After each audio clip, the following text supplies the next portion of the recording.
Hello everyone, and welcome to our new YouTube series, Thoughts and History from a Centenarian with Dale Dyer. On this series, we'll be covering Dale's life from his childhood through World War II to present day to start the first several episodes with, since there seems to be such interest in his life as one of the few surviving men from the greatest generation. Then we'll move on to other topics that will range from area history of Fannin County to current day news topics. On this episode, we'll start at the beginning of Dale's life from the time he was born up to his high school days, including living through events such as the Great Depression and the Dust Bowl of the 30s. So sit back and enjoy. So today, we're going to start out with your history, from where you was born, when you was born, how you grew up and all. So we'll start back at the beginning. You was born in Clearwater, Kansas, weren't you? Yes, of course I was born at home. Most all births were home births back at that time. And starting out with my parents, I was the last of 6 children. And they had just moved into a new house that they built in 1916, and on a farm that they had just acquired, traded farms with another person, and the houses on the farm just wasn't, it was in bad shape, and full of bed bugs. And I think they didn't sleep but 1 or 2 nights in that house, and Mother wouldn't sleep in that house anymore. So they moved into the garage and the granary and started tearing down the house. And they started building the house and got it finished in 1917 or 18, and I was born in 1919 then in the new house. My sister Helen also was born there during the time that they were building the house. So all the other 4 children, they were born and raised on a place near Nenaskal River, 2 miles north of where our new house was built. So that was the beginning. All right. So you was born at home, like most children were born back then. Yes, we were a mile east and 4 south of Clearwater, Kansas, on the farm, and my dad had just acquired about 340 acres, plus the new house that they built.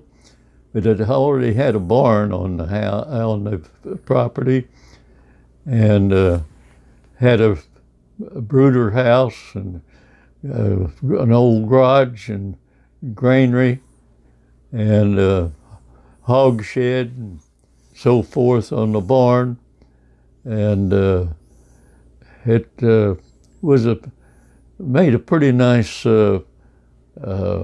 homestead. Of course, my dad's dad, he'd been raised about 3 miles, 2 miles north and a mile east of where our new house was, on the old W.H. Dyer's homestead that my granddad had homesteaded there in 1874, after he had been driving longhorn cattle on the old Chisholm Trail from lower Texas up to, through Wichita, up to Abilene, and then on out to west Kansas. As the railroads extended out, they were able to get to market faster. But the big Chisholm Trail that they followed from Texas up through to Abilene, Kansas, was the main thing, and over 3 million cattle were driven there in 4 or 5 years of the trail, plus tremendous amount of freight went out to new established army bases in the new territory of that part of the Midwest in those days. So that's when the Clearwater, which was just on the where the Chisholm Trail crossed the Nenasko River, one of the few places where the banks on both sides were low enough that they could drive across the river with their wagons and drive all their cattle across, and that trail become very evident because of all the traffic that was on the trail over those several years. Well, let's get back to your childhood. Of course, I always kid you, and like I'm sure so many other kids kid their parents about you had to walk to school 10 miles in 5 foot of snow, waist deep, 5 below zero, uphill both ways, right?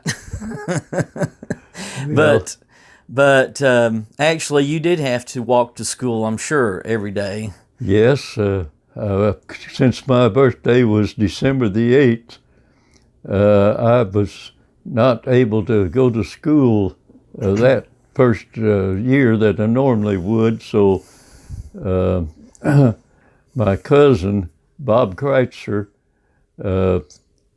he and I were pretty close, same age, but his birthday was such that he started school, and I had to stay another year because I was a little bit older than he was, and I had to stay another year before I could join, and so he and I went through school together, the first 8 grades, and through a couple of years of high school before he moved.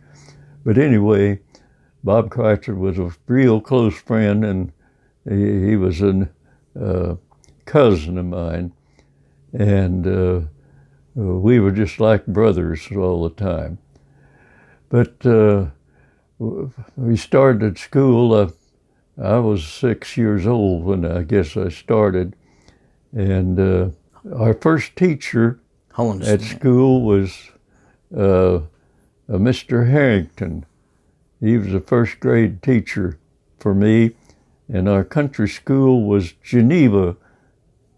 It was the name of it, District 92 Geneva School. And we did, through the whole 8 years of grammar school and through high school, we always carried our lunch. We didn't have a cafeteria or anything in schools at that time, and it was from, of course, I finished high school in 1938, but in school, the teachers almost changed schools. Hardly ever they ever went 2 years with one teacher, and they had to teach all 8 grades in one classroom. And when we went to school, school started at 9 o'clock in the morning. We had a 15-minute recess about 10:30, and then we had an hour for lunch period from 12 to 1, and then we had another recess in the afternoon around at 2:30, and school was out at 4 o'clock, and we walked to school and we walked home, and of course in summertime we mostly went barefooted to school. I always kidded around and said that they had to rope me and put shoes on me to send me to high school because I loved to go barefooted, and until it got so cold they couldn't stand the frost on the ground, and I'd have to go out and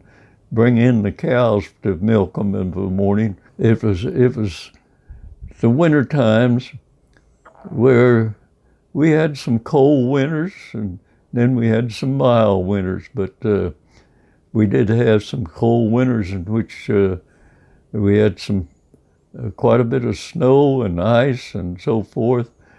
And one of the teachers, I guess I was probably in about the 4th grade, and she boarded with us at our house.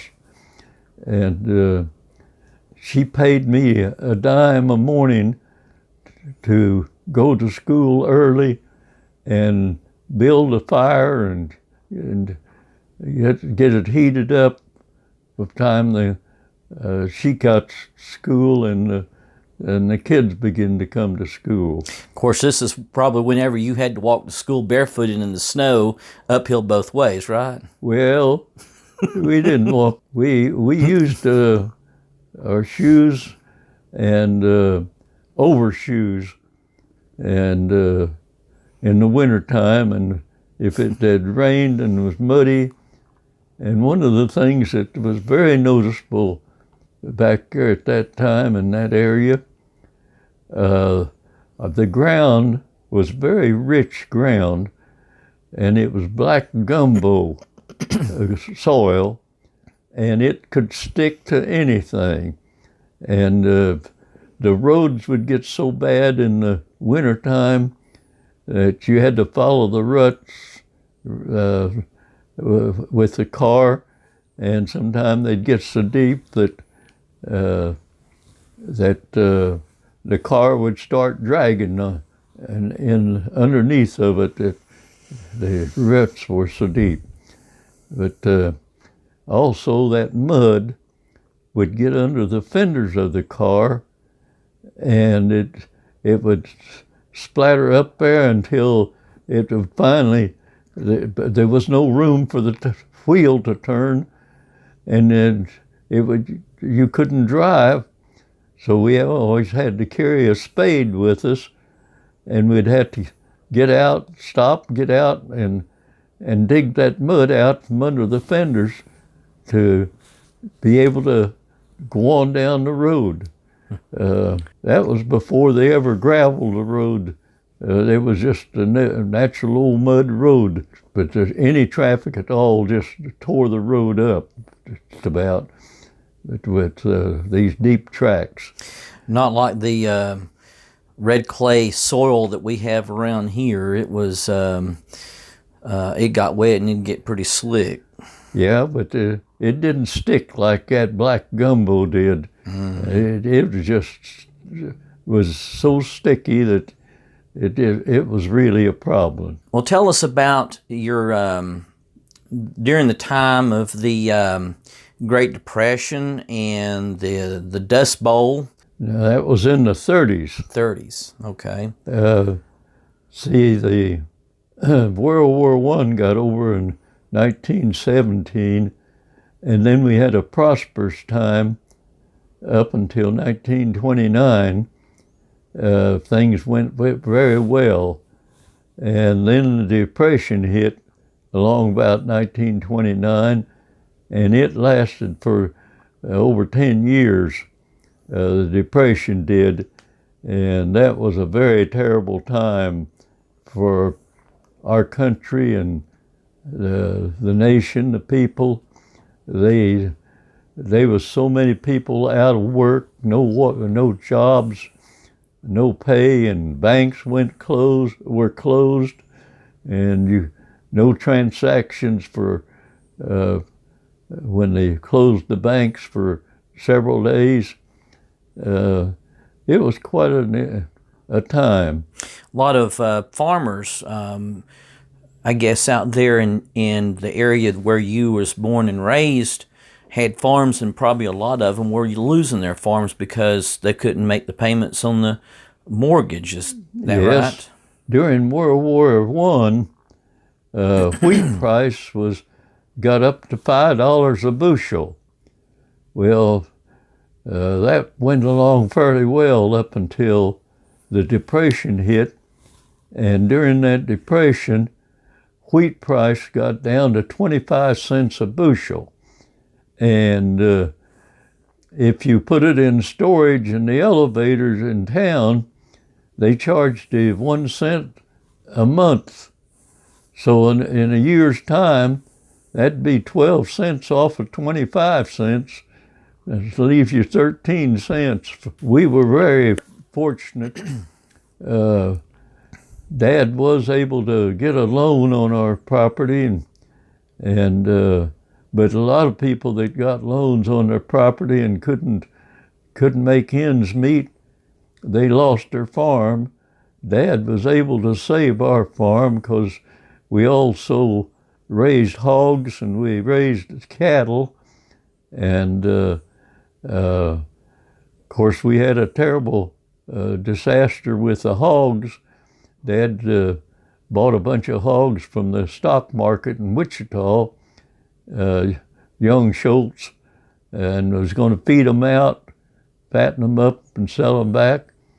Well, we got all these hogs, and we hadn't had them just hardly a week out there on the farm, and they started dying, and they had not been vaccinated at that time, cholera, and we lost practically every one of those hogs that he had bought at the stock market. Oh, wow.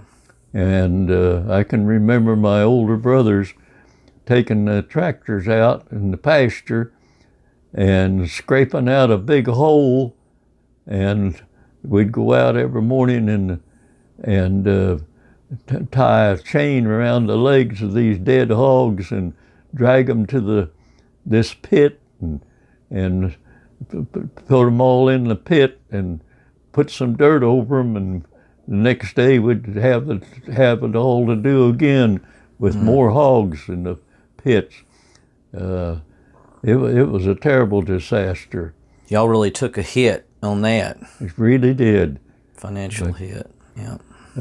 Now, back growing up on the farm, when I was real young, of course I was the youngest, and my two oldest brothers were 10 and 12 years older than I was. And time I started school, they'd just about finished high school. They were already dating, and my oldest brother, Audrey, was dating, and I was always begging him if he'd take me along with him when they went to a movie sometime. He'd sort of half promised, but he never did take me with he and his wife-to-be. They finally got married, and they lived on a farm. When I was growing up, I had 3 dogs that followed me every place I went. And they were named Bubber and Brownie and Trixie. They just was always with me wherever I went around, and I was quite an adventuresome boy, and my play place was the barn, and I'd get up on the roof of the barn. It had a cow shed on one end of the barn and a machinery storage shed on the other side of the barn. And I would get up there and climb up to the very top of that barn, and then in the center of the top of the barn on the ridge was a cupola.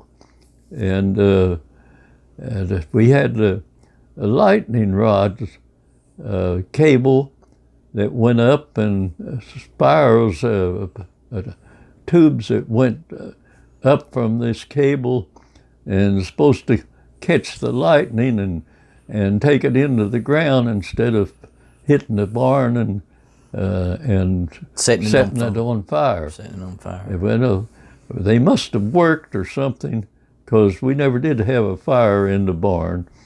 But that cable helped me go to the very top of the barn I'd hold on to that cable and go up on my hands and knees to the very top of it, and it was probably 30, 35 feet high, the barn was, and it had a big hayloft in the barn, the top part of it, and had a great big door on the north side of the barn, and the door had it hinged where it would fold down, and it had a track in the very top of the ridge of the barn, and they had rope and tackles and this track, and it was a hay facility to bring a load of hay in a hay rack. It had slings under the hay, and it had block tackle that you bring down and attach to these two ends of the slings, and it would fold up the hay off of the big hay rack, and then when the rope was pulled, it took it up to the top, and the track stuck out from the end of the barn, and when it tripped, and then the track went into the barn with all this hay at one time. And that was the power of that was a team of horses were attached to the end of that cable, and they'd be down next to the barn to start out with, but they'd end up up almost to the house in pulling that up, that hay. Horse-powered hay sling to pull the hay up to the loft of the barn then. That's right. Yeah. And that was quite an operation, and that was used for several years. But that hay up in the barn, that was a real great play place for me, because on the other end of the barn there was a sort of a wood ladder fastened to the wall, and I'd climb up that ladder and then jump out off and into that hay, and that was my play place. And I just loved to play up in the barn. And when my cousin Bob Kreitzer would come over, he and I'd go up there, and we'd spend the whole afternoon, or as long as we had together, we'd be up there playing in that hay in the barn. Didn't you also tell me at one time that you had a cistern that caught water off of the roof of that barn that y'all used for drinking because the water out there was so hard and so full of sulfur that it was almost undrinkable? Well water out there was pretty terrible because there's salt domes underneath of the, not too far underneath the ground, and when you hit those salt domes, and they're also alkali, and it made the water real hard, and it was very seldom that you could dig a well and get soft water. We did have a place where we did have some soft water, and Clearwater was a place that had springs evidently underground, water sources that were soft water, and we used to haul water from there out and dump it into our cisterns and use it in the house. But for the livestock, that was a windmill, kept a tank full of water for our horses and our cows and livestock, the hogs and so forth. And we had a well near our house, but it was not drinkable water. And so many of these wells, they really didn't take that good a care of them, and sometimes snakes would fall into the well, And of course that didn't bother the horses and cows, or there might be a rat or something that would fall into there and drowned. And but anyway, we never used any of that for drinking water. You always used the water off of the cistern. Of the barn, we had a filtering system, and it had gutters that caught the water and went through a filtering apparatus with charcoal in it, and then went into a cistern that we built near the barn, out about 20, 30 feet from the barnyard area of our.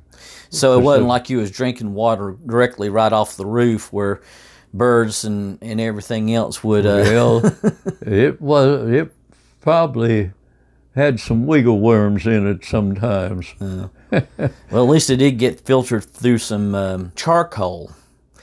Well, So- that got a lot of the contamination out, but we did use it for washing and everything at the house.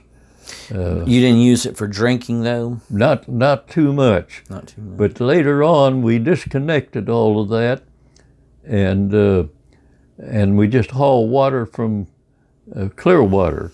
We had about a 50-gallon tank, and we'd bought a 1937 Ford pickup and put a big tank on it. I believe it was a 250-gallon tank on it, and I'd go to town and load it up with that Clearwater. They had a place there that you could fill your tank up. So therefore, the name of the city, Clearwater. Yes, and we'd haul that and bring it back and dump into that cistern, and then we really did use it for drinking water after we got doing that. Now, was this cistern open on top, though? No, it was concrete. All the had way around? concrete top with a steel opening, a steel plate on top of it. Okay. And, So it wasn't just open to the elements then? no, it wasn't open to the elements at all, not like the old wells were. Well, tell us about, I remember also you talking about that at one time out there in Kansas, y'all had a really bad infestation of jackrabbits, and how y'all would have to round up the jackrabbits and try to get rid of them and all, because they were devastating to your crops, weren't they? Yes, the jackrabbits, they were bad in our area. Jackrabbits is quite a bit larger than just regular rabbits that you normally see around here. They had long ears, and they could get up pretty good speed. And at night, they'd get out on the road, and when you'd come driving along with your lights, they'd kind of jump out and get in front of your car, and they'd keep running in front of your car until you got too close, and then they'd dart off. But they'd get up close to 40 miles an hour sometimes running, and them old ears would lay back when you got too close. They'd really, whether they was going to stay on the road or get off the road. But we also, some of we kids would take the car, and the cars then had a fender on them, and Harry Clyde Beale, he was in my class, and he was a town boy, he and his girlfriend, and they'd go out at night, and he and I would lay on the front fenders with, we tried to use a 410 shotgun. But we loved to use that, and the girls would drive and would get a jackrabbit in front of us, and we'd we'd be able to shoot them because they got infestation, and they just got so prolific that they just started eating everything that was green, and it got to the point where if you had new apple trees and peach trees and stuff like that, they would actually eat the bark off as high as they could stand on their back legs and reach up, and they'd eat the bark off and kill the trees. Oh, so it got so bad in other places, much worse than it was in ours. And one of the places near Pratt, Kansas, and they had a big jackrabbit drive, and Audrey, my oldest brother, had bought a Moon car, and it was a coupe, and it had a rumble seat in the back, which that was kind of a common thing back at that time, and you could open it up, and two people could sit back in the back in the rumble seat. And I think Wendell and I sat back there, and Quentin and Audrey sat in the front seat driving, and we drove out there one Sunday morning about 10 miles out of Pratt, and my goodness, what a crowd of people they had there. And they had it all organized, and they'd built a pen with a 6-foot fence around it. It probably covered about half, 3/4 an acre of area, this fence, and then it had wings that went out, and it was opened with a valley in front of it, and they put us in trucks, and they took us and let out about every 50 feet. They'd let somebody out of 50 or 100 feet out of the truck, and we went a mile east, a mile north, 2 miles back west, a mile south, a mile back east again, and surrounded that whole area with people. That's how many people they had there.